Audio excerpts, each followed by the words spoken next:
Salamu aleyküm hormatly vatandaşlar, assalamu aleyküm tapırağı. Assalamu aleyküm Halmurat. Oğumutun. Şükran. Ne diye bokurdoklar, ne diye bokurdoklar?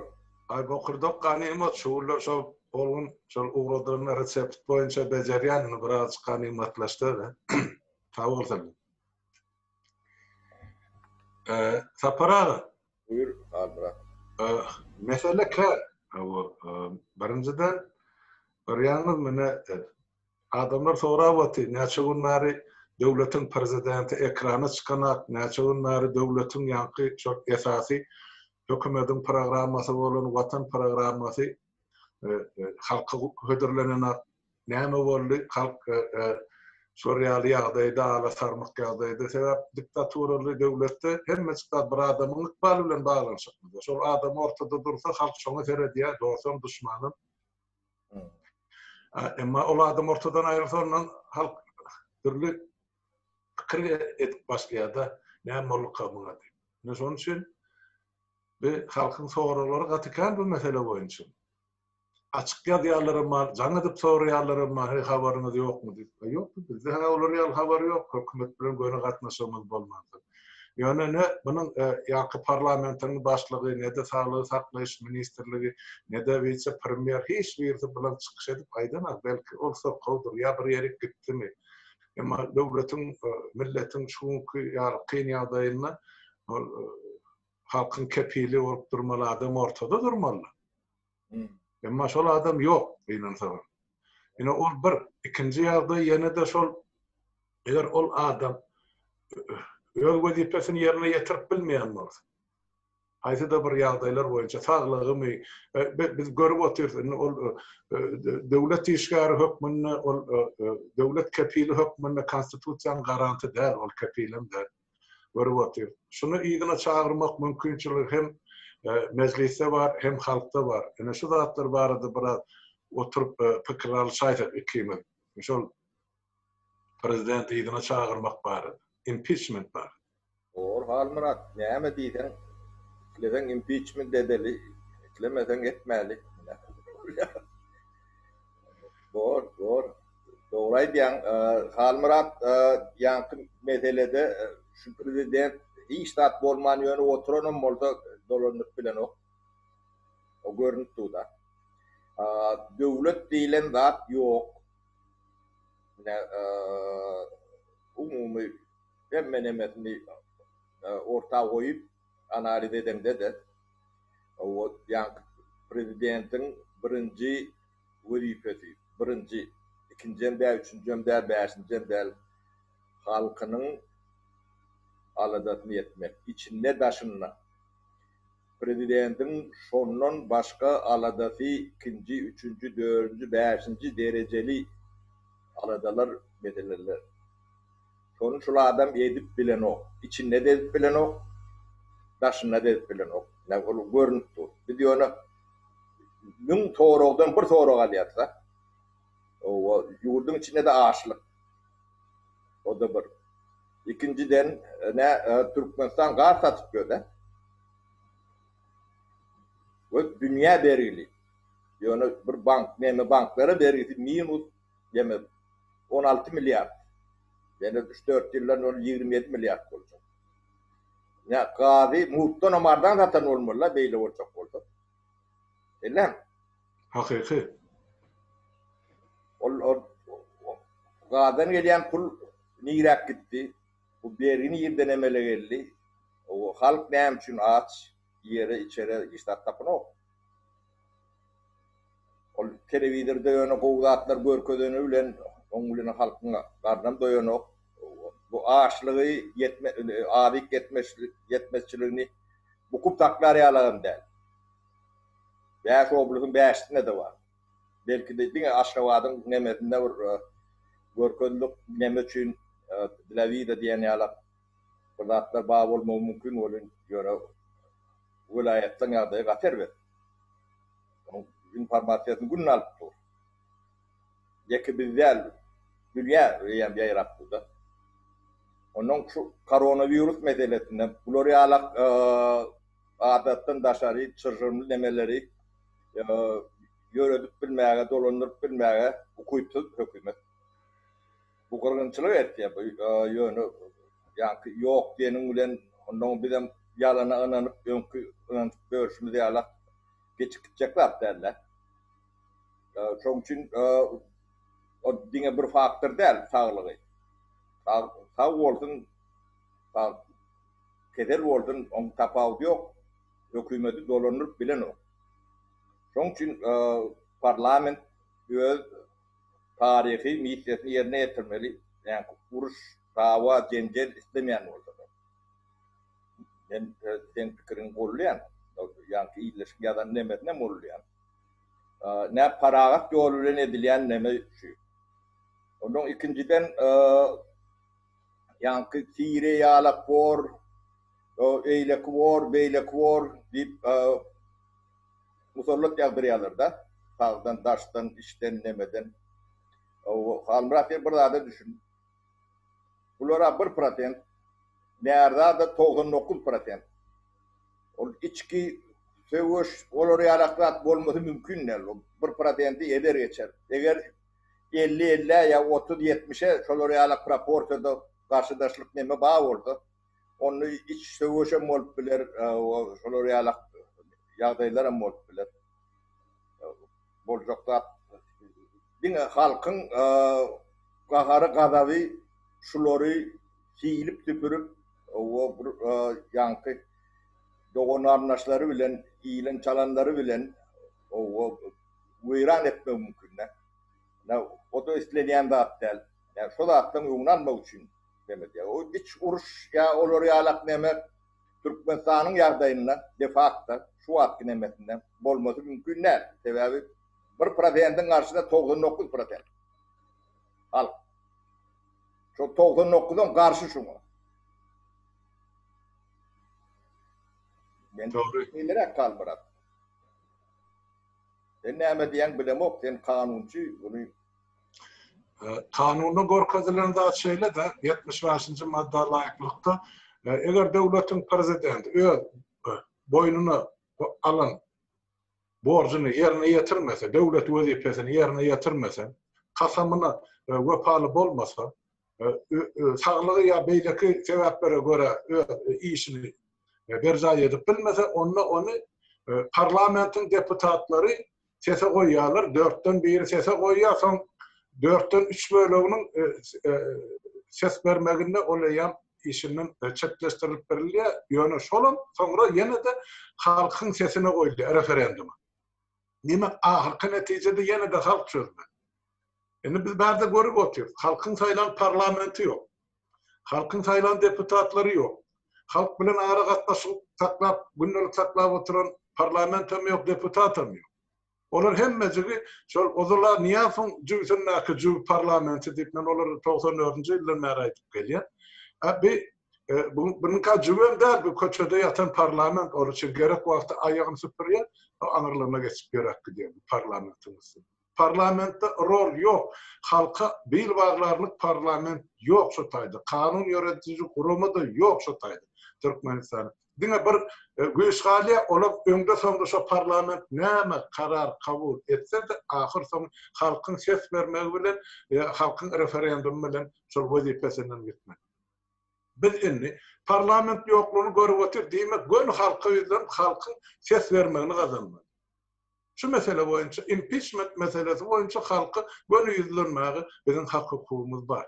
Yine yurdun yağdığı şol, bir kanunu işlemeli, devlet pudokları işlemek, mesela meclis işlemek, parlamentte, ve suud hakimleri işlemek, beyleki pudoklar işlemek, halkın yağdığı şu, yurtta krizisin emele gelen hem siyasi, hem iktisadi, hem sosyal krizisin bardığını, hem mekşi görüp otuyor.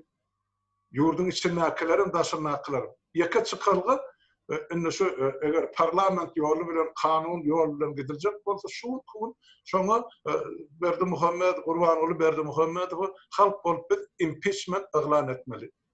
Yine kanun yolu şol taparan. Men kollayan Almurat şeylere, ne şu parahat yolun biri, kanun yolun biri. Bunu yetmeseler, onun yankı halkın eyyem Kahar kadavı bilen çözülmeliler. O da kovdadın üstüne etmeyen. Şuları kovdadın üstüne etmeyen. Bu parlamentin şuları alak nemede karar alıp bilmeyenligim konstitusiyan eyan bozulluğu. Sebäbi olar elle girmesiz adamlar olmalı. Hakiki. Hakiki. Onun diýmek konstitusiýa diýilen zat işlän ok. O yatırılan demekler. Ne ikinci variantı eskerler el koymalı devlete. Tamam, birazdan hükümete vermeli belli urvaktan. Ne yolları şu. Bunu edilmeyen olsa başka ondan şimdi bunu çözmeyen koyulmak yağdayı yok mu? Halmıra. Bu eyle de orta çözülmeli, beyle de orta çözülmeli. Bunun gidecek yerleri yok. Devleti dolanıp bilmeyeni görünüp dur. Dine taliyalar. Yani bu başlandı adam değil. Bu 17. 18. yıllardan eğer tala başlandı. Daşına dine Türkmenistan'ın bağlılığını çıkarıyorlar daşına. O daşarı yurtta konvertirumu valutasını çıkarıyorlar. Türkmen'in adam değil. Malını çıkarıyorlar. Dine şoňulen başka halkın hali adaybilen işleri yok. Sebäbi Türkmenistan'a misal getirip berende halmıra. Çığıt yağı, paýta çığıt yağı. Ne 1 milyon 500 bin paýta ýygdyk diýdiler. 1 milyon 300 bin ya 500 bin. Şoň 60% çığıt çykýardy. Şoň 21%'den yağ çykýar. Çığıtın 21% yağ bolýardy.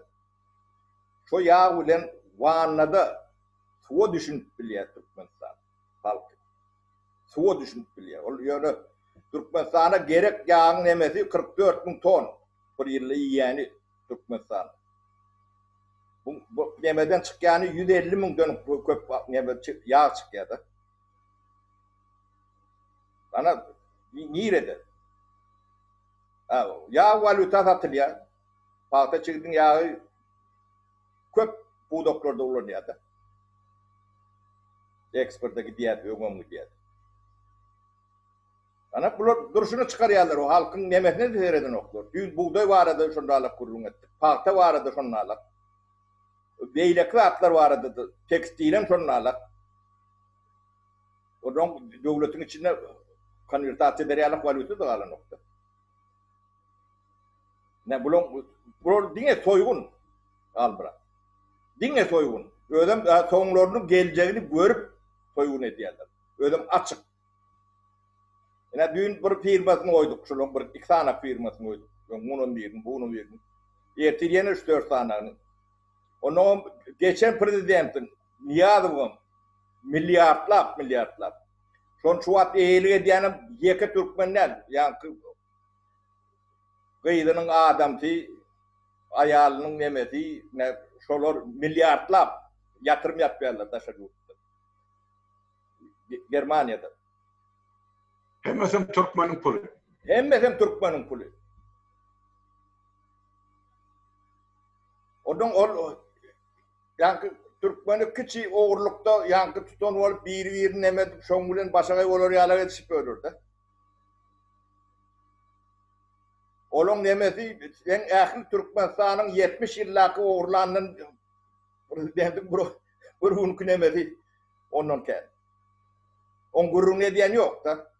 Ödem howpsuzlyk ministrligim bar, prokurorum bar, eýlekden bar, iýçiden bar. Böyle iýçiler bilen bile diýerler. Nemedäki Angliýadaky nemelerin dokumentlerini seyretip görüň.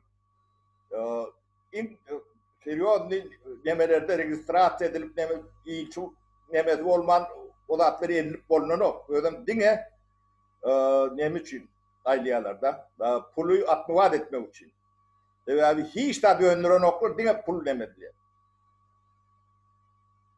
O banklar bunu bilýär, gowulýar. O taýda ýanky iýilçana goşulşman bu bilinmän ediljek zat däl. O iki tane opozisyoner başla otursa bilýärler agentleri var. Her patrol bu da. O milyarlar pulu o tayda çöğürü otuyor. Ödünüm sizin köbeğiniz bilen. O ne için görüyorsunuz yok bilen yok.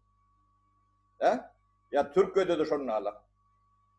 Arabiya birliklerinde de şunu alak. Bu devlet yok.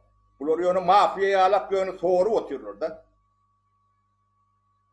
Yani devletin strukturu da hukukluk nemesi. O bir yanında trollü verip bir de comment yazıp görmeliler. Şu zatlar bilen meşgul olmalı. Ne şu devletin baylığı, halkın baylığı, o garip Katar'ın dava nazabı olur. Bunun hakkı değil ya da. Türkmen sayıdan. Yani siz şunu görmedik bol, bilmedik bol. Biz de dokumentini bir hepten içinde çıkardık şu zattan hem de. Siz ne yemişler? 25 yıl, 30 yıl. He?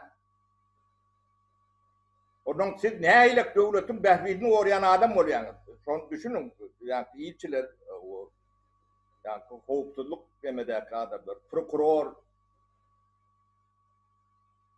Yani onun gücü yetmeyen olmalı değil mi? Şeyler mi? Doğru. O kapılarını defip açık girip bilen oldu. Urup tövüp temdidip bilen oldular. Demek devletin hiç strukturu olan işler. Bunu dine impeachment olmalı, olmadı da başka yol verin. O yolum en koyu yol değildir, başka yollara gidilir. Halk linç eder. Benim fikrime şeylere kalmıyor. Yani katı doğru, sizin fikriniz bilen ben doğru, radyolaşan taparağı. Görüyorsunuz, siz 17. yılın yanında, ben şunu 7. yılın ben şu hakimede gelen gününden başlayıp sol Niyazın nerede hata olsa soları öz adına geçirmek için, yurttan çıkan baylıkları öz hesabına geçirmek için olgap yürün adım. Bana kâr haber geldi. Daşa da onlardan başlar. Orada 17. yılından. Yani 17. yılında ben fikir edişim göre şuna möhlet koyulmalı. Sana yenen şu sonki prezidentlik möhletim Allah'ın özüm ki sonra sen yerine biz başka bir yerini getirip koyacak diyen olmalı. Yeni sezonu duran adım. Son için şu önüne şu bir yerde bir zat var olsa pili sosyal sorum ahli tohum bilen bütün dünya yayradı o Türkmenistan'a gelen baylar. Buna halka merakka, buna hiç adam gerek. Ben şey diye düşünüp oturayım. Gidenler sonra yer kurup kalmak. Belki Türkmenistan son devlet hükmünde duracağım derler yerinde. Onu bolup bilir. O gitti devlet argası onun tohumundan sonra kaçacak adamım yok da son. Şunun için impeachment değilenip olur ülkeşiklattan olur ama devletlerde edilip otururlar. En bir aydalı nahili vaysak olacaklar. En bir parahatçılıklı yolu mesela çözüldü. Halk aydayan şu bize gerek geldi. Pana 2 milyon daşınma 2 milyon içinde ses versin adamlar ne belli var ki çok gerekmiyor gerek geldi. Devletin başında. Son halk öyle aytar bize parlament respublikası gerek, prezident olması gerek. Onun yerine de halk sözü. Öyle referandumda.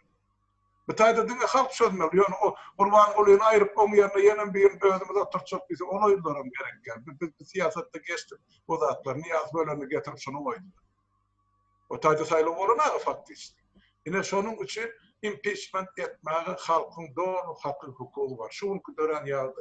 Biz parahatçılıklı yol bilen çözecek olsak, kanuni yol bilen çözecek olsak, şu impeachment. Eğer şunu aşıvatta oturuldu, razı olmasa demek onu plan B, plan C, plan D, 3. 4. planlar yüze çıkacak. Yani bir zatı katı doğru belli etkesin. İnne halk şu rejimle işleşmeye, yaşaşmaya razıydı. Nahil yol bilen çözmeli olsa çözecek halk. Benim şu zatlardan korkan, eğer halk köçe çıksa, linç diyen, o Türkmen köçe çıksa, o ne saklayacak? Haydi birinin barıp eline tutanı bir iki var. Ayıp para. Her kişinin kalbinde 28 yıllar yanıp duran ot var. Gözünden ot çıkıyor. Neyse 100 binler maşalanan avlalar türmelerden çıkarılıyor. 100 binlerce adam türmelerde çürüdür, öldürülür. Onun hununu, hakkını sorma, halkın hakkı var mı ya yok? Şu zatlar kanuni yoldan edilecek olsa, onu şu ülke evini pağolalar, özlerini halas edip bile. Yok. Bularym ay näme bolsa şo bolsun diýip ýene de Urwan bolýan agdyna seredip oturjak bolsalar on tohum bilen. Onu sizin olara belki kaçık gidayma mümkün mesela. Ýöne sonra geler ýygyny getirlerim bol. Ýöne halkyň eline düşjek şuun kuun pagony götürip bererler de. Ya hakimler ya şoňa meňdesler. Bular niýe gaçyk gitsin? Bular hemmesine samolyot barmy gaçyk? Ýöne ýagdaý agyr sapar agyr. Men şutaýda siz aýdýan bolýan halk keşdi bolýar ikin. Maňa ýazýan adamlaryň gözünden agdyndan ot çykyp dur. Biz näme etmelen bolsa taýýar siz näme üçin biz saklap dursunuz diýär. Menne barın gidin de etçeniz edim diýeň. Olar bilip otylar niýede kimiň doganlaryň nasylyň bardy. Bize gerek gel olar ýaly çözgün. Biz bir sivilizowan medeniýetli halk. Biz bir wagşy halk däl. Men şonu düşünürjek bolýan ol haram hör hökümete hyzmat edip bererler. Häzir şonuň gapysyny tırkyllatyp men iýdir sesleşdirme. Ýöne de şo bir kısanygy içinden bize himayet diýip öz sistemasynyň içinde bolýan zatlar ýazyp gowradyp durarlar bar, jan edip durarlar bar, ýagdaýyny aýdyp durarlar bar. Harbylar onu aýtmak gerek. Harbylar halkyň tarapyny, olar halkyň garşysyna o kadar awtomatnyň ýerinden alyrmy? Olar halkyň o. Ýöne bar ine polis, ine şol prokuratura, ine şol mehkeme. Ine şu üçüdi şol diktatura ine gollaw bolupdy. Nä derejede gollaw gurşaw onçadan biljekkä. Ýöne şuun kun halkyň gözüniň öňünde şolardy. Öküdiň öňünde gyzyl terýap goýarlyk. Ine düşünje şeýle sapara. Olaram wagtynda demek meseler lince derler Almurat. Şo da. Ýanky içki deme bolar dip gratan bolýarlar da. Onu ýöritat diýerler da. Ýanky Türkmeniň situasiýasy, Siriýanyň situasiýasy meýalak däl, İranky alagam däl.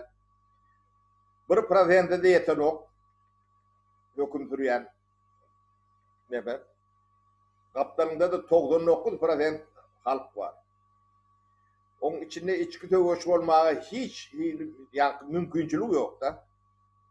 Ýöne şu 99% şunu eder geçer. Kanunsuz demesiz demedin verirler, cezasyny verirler de. O da islenilýän zat däl. Almurat. O çağaları çoğu olar bilen lince derler. Halkyň içi yanıp dur. Ýöne men demilen gatyr alyrlar şeýle Almurat. O görünüp dur. Onu şu gorkuduya adamlar dilini yeme tutturacak bol pertü doktorlar ediyorlar da. Bu zatların başartmaz. Bu altı ağır cezası vardır. Şu zatları yetmiyorun yankı güç organları vardır. Onun değerde de daşına da halkın içinde yankı daşına gelip görünün içinde ne şuurluya onu işinden ayırdı, bunu nimetti deyip yörüt edilyen zatlar o zatlar. Bunlar götlerini aşamalı eller degene o zatlar bile demesi yok, bolmadan mümkünlerler. Yine de bir yarmaydan olan bakıliyet başlar. Şular lince derler. Ağaçlık, bilen yemeğimizden değil, ağaçlık ettiği bunu. O ağaçlıkların gidecek yerleri yok, bunu eyyem ediptirler Almurat. Ne palta ektirdiler, yiyecek demeleri ektirmediler. İyi tuğrunu ektiren oklar da, şunun içinde eyyem siz onun köp yerde geçti. Yani daha şovuzda yine de bir aşağının vardır. Galan giyici. Yerleri bilen ettiler bunu. Şimdi yoğun ağaçlık, o Türk insanları da dünyada iyi mi kıt olmalı.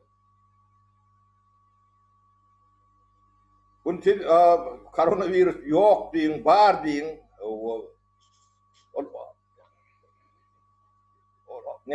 Özünüzden başka ne adam yok. Görtmüyorlar adamlar. Hiç kimin doğul, ya neme olsun diplemeden oklar. Amerika'daki yem kezelilen tane milyonu etti. Dün onun beyni derli. Entegam piyine yeten ok, gidip paraya entegam. Oğlan diyorum kaydışı meyalak. Şu taydan interview veren oluyor. Hiç tat yok diyen oluyor.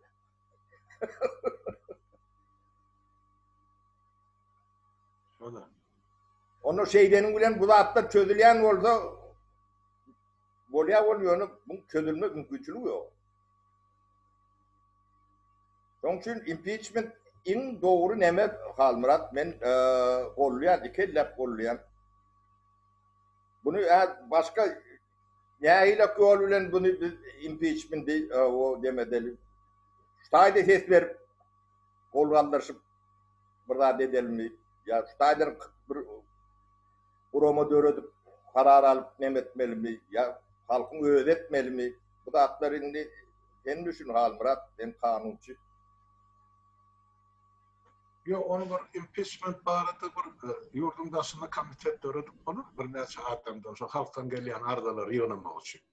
Ondan son esasında çıkış etmeli bu arada. Hazır görüyorum da beraber buna koronavirüs meselede hem yer karantin bolup durdu. Eğer son karantin bolmadık yağdayında adamlar öz içki duygusunu beyan etmek için mitingde de çıkıp bile ilçhanlarına önüne varıp bile Birleşen Milletler Kurumasına da yazıp bile biz impeachment'i şu tarzda bir neçe uğurdan alıp barmalı. Ahli devletlerde neydi Türkmenistanlıları yaşayan varsa şu devletlerde bizine adamlarla iş alıp barmalı. Şumal Ştade kimiden şu mesela öz ara maslahatlaşıp otur, ertimen öz sahiplandaydan son adamların fikrini dinler. Näme diýär, vatandaşlarymyz nähil edilmeli. Ine şu in bir parahat yolu, ne çiş koysa ne kebap değil şeyali.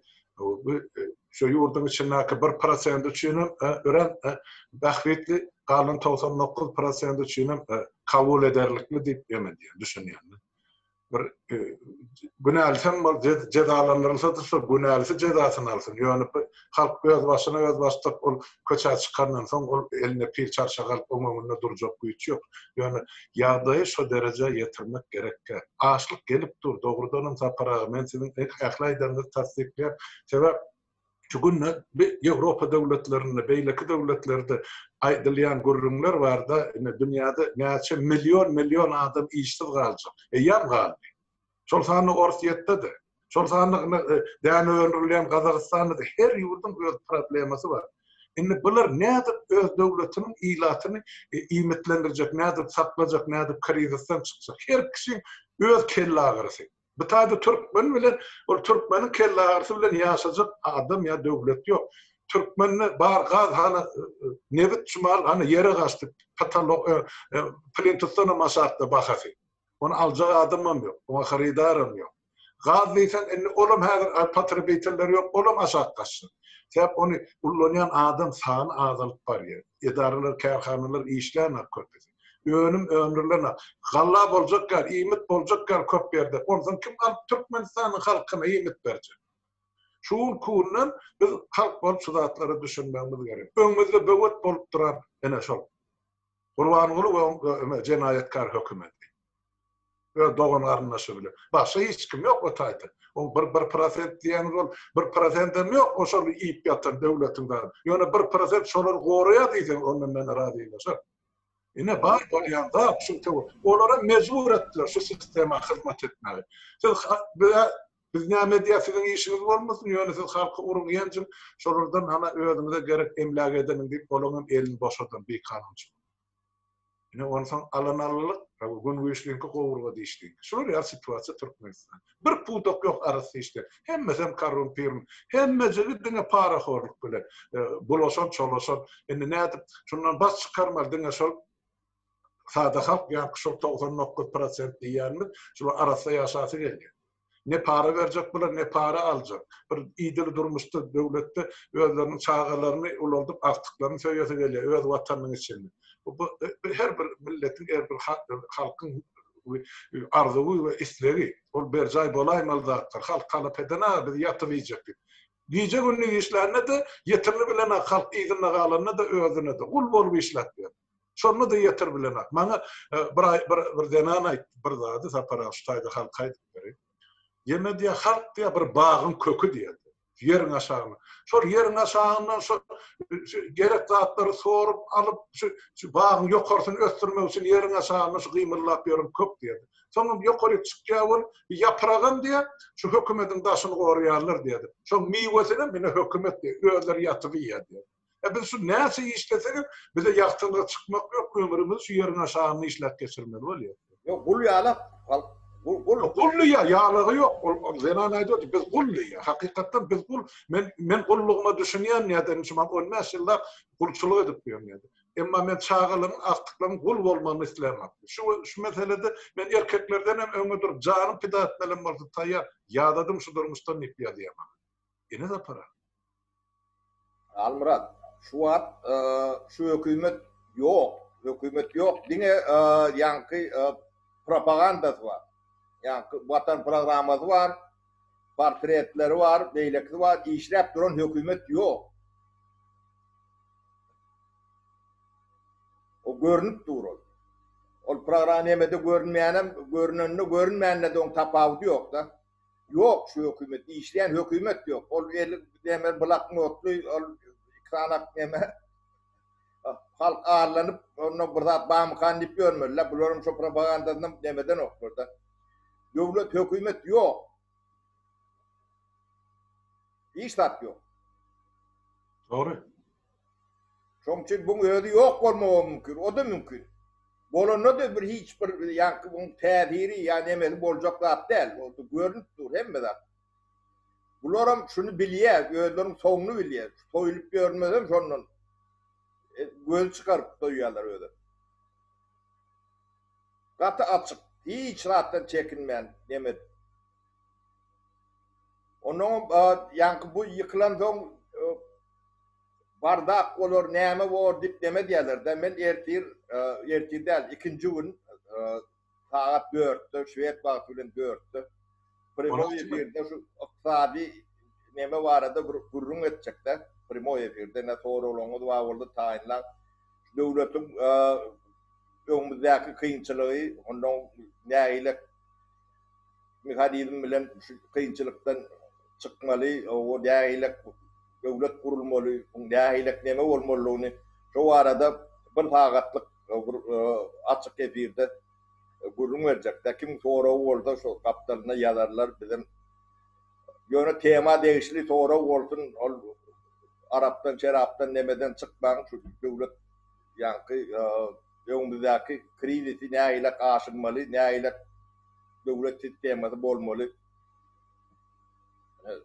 Son arada gurrun edecek. Bu krizisten onun korkutup görmeliler. Hem de zaten çözüm var, çıkargısı var. Şu arada gurrun edecekler. Ne şular impeachment etti diyorlar. Ya da halk bulur ağdardı. Elimizde ne var? İşbirlik var. Devletin vergisi var. O iyimit yetmezçiliği var. Hükümetin vergisi var. Hükümetin hiçbir sisteması işlen yok. Bunu hemmecen terden olmalı. Onun denen halk bunları ayırdıdan yeti iş tapılacak bir günde. Bunun tatsal bir korun bilmeyen katlığı var, ne çağlar var, karı pendenerler var, kedeller var, köp çağlı eneler var. Bu yağdayda bulun hali yağdayda ne aylak olacak. Yani şu da atlar var arada gurrun edecek olayanlar Almurat. Katı olsa para, vaktiniz var olsa.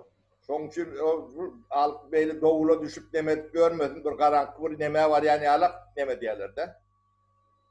O üstümüzden yankı Avrupa prokuraturasına deyip ardı edip görünler ama da. Ay ol ardaçılar birinci gedek değil ya da oturan ardası. Onu yazsın iyiliydin. Yine biz adresimiz belli. Bu speslužbalarda buna prakol değil ya da. O yakı ödem değerlerinin ol yankı eylekli onların nemeye çıkardı da. Açığa çıkardı. Onların bilyet olun yani halk indi onlara da neme diyor da. O görgüllerim indi öğlenleri bir saatte çapol hakiki apatener olurlar burada. Daha aşağıya. Yani bu Prakolli ile orada nemeleri ne kadırlarım şulur yalakta bunu. Yok bunun yerine neme vardı? Şöhrat Kadirov vardı. Şon yerine gelen yigit tabi. Aha. O görülen yöllü demedik kandidat. Navuk. O bizim tarihimizi yazıp görün. O neme Türkmene neme diyerdi? Plemiye neme Dinarota plemiye diyerdi. Neme diyerdi? Hayır, o sonra alakalı. Benim yardıma düşünün. O da yankı Türkmen'in yankı pasortu var Moskva'da. Ağahanof'tan 10 Ağahanof'tan her ayda 10.000 dolar veriyorlar. Evet. Bugün neçe verilýänini bilemok. Men hayır pasortdan veriýänden bilemok da. Ay oğlum belli var mı yurda var? Bular şeyle bu atlar bilýär, onu açığa çıkarıp görüyoruz o. İyileşler, onu doğru düşünün. Bulun hemme oyunlarını onu näşir bundan çözdüm. Meydana boş taşladık. Şular näile kerek edýär kendi. Ola hakik. Onu boş taşladan bularım yatýar. Onu bir tane adam çıktı bulun hemme dedim oynayandır. O 7. yılın nerede bulan nerede oldu diye soru var da geçen 13 yılda. Yok da. Çünkü ikimiz ortaya çıkıp yurdu hükümeti çalışmalı halkın hakimiyetini dikkatmeliysek ahlisi nedir bu görürsün ana yağımı da önümüzde kalk götürse siz hep anlıyorsunuz şu bir kürsüde prezident malumatını bilene. Zaten mesele sol halk hakimiyetini etmeli devletin. Devlet gidip var ya elle. Hakimiyeten de yurt dargacak oldu. Sonra düşünen aklı. Ya düşünenler de onlara gereken olmaz. Yurtta bunlar dargama diye alakla at koymadılar. Doğru sapar. Halmurat bir epeytler gürleştik ustayda. Para. Yok var gürleştik. Şimdi ben erti adamla bilen maslahatlaşayım. Şu impeachment barada komitet öğretmeli mi, kurama öğretmeli mi, nahil olsa ansat olacak. Çünkü yollarını öğreneyin şu unutup. Erti ondan adamla bilen maslahat eder. Sağ olun, Tanrı alkısın, saparağı sağ olun. Vatandaşlar, görücüler, hemmenizin oyumuza sağlık. Oyumuza sağlık adamlar.